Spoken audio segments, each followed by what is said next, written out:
مسلمانوں کا ایک شعار ہے کہ نکاح مسجد کے اندر ہو یا امام آئے اور قابل اور جو ہے شرافت کے ساتھ ایک نکاح ہوتا ہے، لڑکی کا ایجاب اور قبول ہوتا ہے. اب یہ مسلمانوں کا ایک اصول ہے، لیکن اس کے بجائے آدمی جا کے آگوں کے پھیرے کرے یا چرچ کے اندر جائے یا ہار اور تگرے اور چگے اور وہ جو کیا کہتے ہیں وہ ہمارے یہاں دپٹے اپٹے لگا کر وہ مارواڑیوں کی طرح گھوڑوں پر بیٹھ کر بینڈ باجوں کے ساتھ جائے. تو آج یہ تو مسلمان ہے، اپنے آپ کو کہہ رہا ہے، لیکن اگر اس کو غلط نہ کہا گیا اور اس کے اوپر پابندی نہ لگائی گئی، کل کو یہی لوگ اسلام سمجھیں گے نہیں سمجھیں گے؟ تہذیب سے دور ہو جائے گا کہ نہیں دور ہو جائے گا؟ اصلی جو اس کی تہذیب ہے اس سے رشتہ کٹے گا کہ نہیں کٹے گا؟ کٹ جائے گا. اور جب کٹ جائے گا تو وہ ذلیل و رسوا ہوگا. آنے والی نسلیں پھر وہ کفر اختیار کریں گی. جیسے شرک دنیا کے اندر پھیلا ہے، آج مسلمان بھی ہے، عبداللہ بھی ہے اور عبد النبی بھی اور جو ہے عبد المعین بھی، عبد المعین الدین بھی. وہ مسلمان مسجد کے اندر نماز بھی پڑھتا ہے اور درگاہوں پہ جا کر کے بولو. اور راجستھان کے لوگ بیٹھے ہوئے ہیں، ان کو تو اچھی طرح سے معلوم ہے. اجمیر شریف کا نام سنا آپ نے؟ کس نے نہیں سنا ہوگا؟ پیدا ہوتے ہی لوگ سنتے ہیں. راجستھان بڑا پاپولر اسٹیٹ ہے ہندوستان کا، جہاں خواجہ اجمیری آ کے رہے. خواجہ اجمیری کے قرب و جوار میں جو مسلمان ہیں، کچھ دنوں پہلے BBC لندن نے ایک انٹرویو میں بیان کیا تھا کہ وہاں کے مسلمانوں سے پوچھا گیا کہ آپ مسلمان ہیں؟ کہنے لگے جی ہاں ہم مسلمان ہیں. کہنے لگے اچھا تو پھر تو آپ لوگ کیسے شادی بیاہ کرتے ہو؟ کہنے لگے ہم مسجد میں نکاح بھی کرتے ہیں اور اگنی کے پھیرے بھی لگاتے ہیں. ہم عید اور بقرعید بھی کرتے ہیں اور ہم ہولی بھی کھیلتے ہیں، دیوالی بھی مناتے ہیں. ہم مسجد میں بھی جاتے ہیں، ہم مندر میں بھی جاتے ہیں. اور یہ تہذیب چل رہی ہے. اللہ کی قسم یہ طوفان مسلمانوں کے اوپر لائے جا رہے ہیں.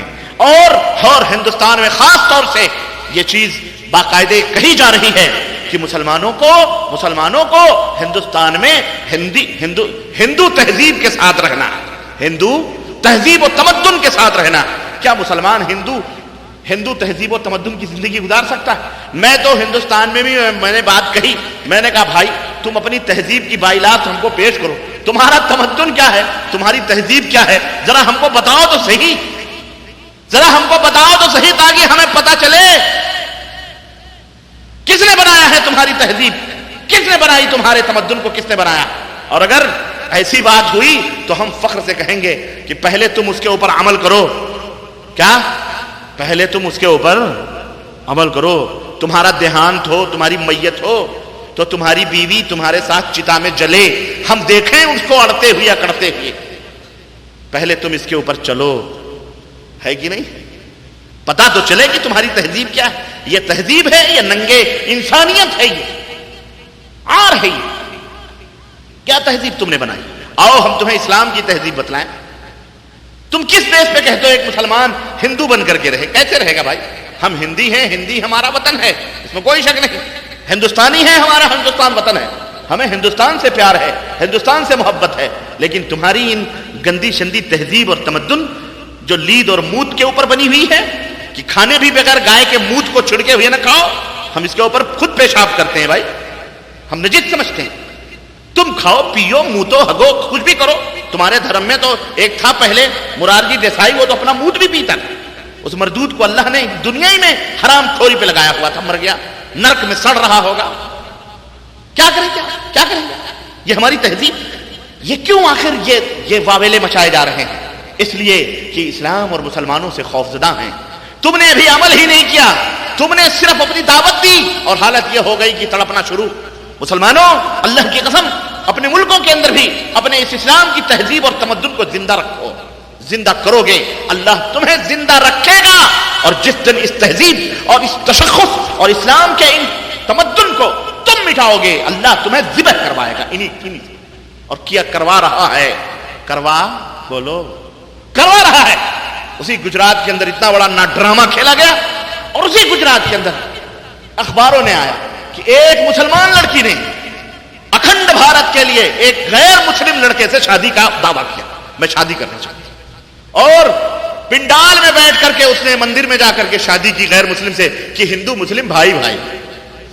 ہندو مسلم بھائی بھائی نہیں ہو سکتے ہیں. ایک ہوتا ہے پوت، ایک ہوتا ہے سپوت، ایک ہوتا ہے کپوت. پوت، سپوت، کپوت. سپوت کون ہوتے ہیں؟ جو اپنے مالک کے وفادار ہوتے ہیں. اور کپوت جو ہوتے ہیں اپنے باپ کا باغی ہوتا ہے، نافرما بردار ہوتا ہے. تو سپوت اور کپوت میں کبھی مفاہمت نہیں ہو سکتی. اسلام اور کفر یہ کہو ایک ہی گھاٹ پہ پانی پیئے، یہ نہیں ہو سکتا. بیر ہے، آگ اور پانی کی طرح بیر ہے. ہم اپنے مالک کے اللہ کے پجاری اور اس عبادت کرنے والے ایک اللہ کے. تم 36 کروڑ کے پجاری، کیسے ہمارا تمہاری تہذیب کو ہمیں مل سکتی ہے بھائی؟ اور یہ کون سے مسلمان ہیں جو اس طرح کی فکر پیش کرتے ہیں؟ اکھنڈ بھارت کے لیے یہی ضروری نہیں ہے. اکھنڈ بھارت کے لیے جس چیزوں کی ضرورت ہے اس کی طرف لوگ توجہ ہی نہیں دیتے. لوگ بھوکمری مر رہے ہیں، لوگ ٹی بی کے مرضوں میں مر رہے ہیں، لوگوں کو پانی نصیب نہیں، کھانا نصیب نہیں، کپڑے نصیب نہیں، تعلیم نصیب نہیں، شکشا نہیں. اس کے اوپر کوئی دھیان نہیں دیتا. مسجد کے لیے اور مندروں کو مسجد کو ڈھاؤ، مندر کو بناؤ، اس کے لیے دنیا چلا رہی ہے. جو دیش کو ضرورت ہے اس دیش کی کوئی ضرورت. المہم کہنے کا مطلب یہ ہے مسلمانوں، تم بیدار ہو، تم بیدار ہو اور اپنی تہذیب اور اپنے تشخص کو، خاص طور سے ہندوستان کے مسلمان، خاص طور سے یورپ امریکہ کے مسلمان، خاص طور سے ایسے ملکوں کے اندر مسلمان جہاں مسلمان اقلیت میں ہیں اور لوگ اکثریت میں ہیں، جہاں ان کو چاروں طرف سے گھیر کر کے نمک کی طرح گھولنے کی سازش کی جا رہی ہے، ایسے لوگوں کو تو مکمل طور پر اسلام کے اوپر ڈٹنا چاہیے. اور یاد رکھو، اس دنیا کا نجات دہندہ مسلمانوں کو، ان کے سفینے کو، جو آج تھپیڑوں کے حوالے پوری دنیا کے مسلمانوں کا جو سفینہ ہے، جو کشتی ہے، جو تھپیڑوں میں بھنور میں پھنسی ہوئی ہے، اس کو نکالنے کے لیے یہ نہ سوچو کہ عرب میں کوئی پیدا ہوگا جب ہی یہ نکلے گا. کوئی ضروری نہیں ہے. یہ عیش ہی کرتے رہیں، کوئی ضروری نہیں. عرب ہی سے پیدا ہو، عجم سے بھی اللہ یہ خدمات. آخر صلاح الدین ایوبی کہاں کے تھے؟ عرب کے نہیں تھے، عجم ہی سے تھے. فلسطین کو اللہ نے آزاد کروایا ان کے ہاتھ. اللہ رب العزت کی مرضی ہے، اللہ جہاں سے چاہے اسلام کی ترقی اور اسلام کے اور مسلمانوں کی نجات کا ذریعہ بنا دے. کوئی ضروری نہیں کہ جن دیشوں میں اسلام اور مسلمانوں کو بدنام کیا جا رہا ہے، اللہ وہیں سے کوئی ایسا اللہ کے بندے کو کھڑا کر دے کہ اللہ پورے کے پورے کو صحیح رخ دے دے. تو اس کا انتظار نہ کرو.